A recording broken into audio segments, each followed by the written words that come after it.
اچھا روزے کا تصور کیا ہے؟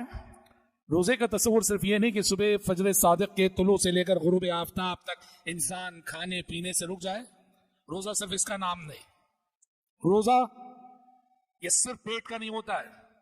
روزہ آنکھ کا بھی ہوتا ہے, روزہ کان کا بھی ہوتا ہے, روزہ زبان کا بھی ہوتا ہے, روزہ ہاتھ پیر کا بھی ہوتا ہے, روزہ فکر کا بھی ہوتا ہے, خیال کا بھی ہوتا ہے, دل کا بھی ہوتا ہے, دماغ کا بھی ہوتا ہے, جسم کا بھی ہوتا ہے, روح کا بھی ہوتا ہے. ایک ایسی عبادت ہے روزہ جس میں انسان اپنے ظاہر و باطن سمیت محو ہو جاتا ہے.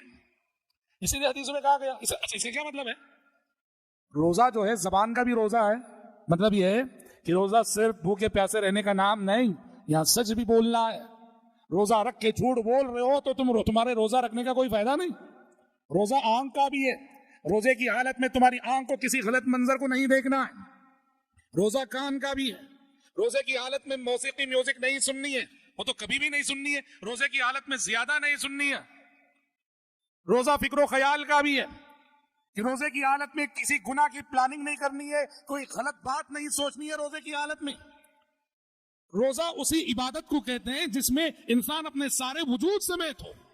اس لیے حدیث میں کہا گیا من لم يدع قول الزور والعمل به فليس لله حاجة في ان يدع طعامه وشرابه. جو شخص روزہ رکھ کر جھوٹ کہنا نہ چھوڑے, جھوٹ پہ عمل کرنا نہ چھوڑے, فليس لله حاجة في ان يدع طعامه وشرابه, ایسے شخص کے بھوکے پیاسے رہنے کی اللہ کو کوئی ضرورت نہیں. تو محترم بھائیو, روزے کا اہتمام کیجیے.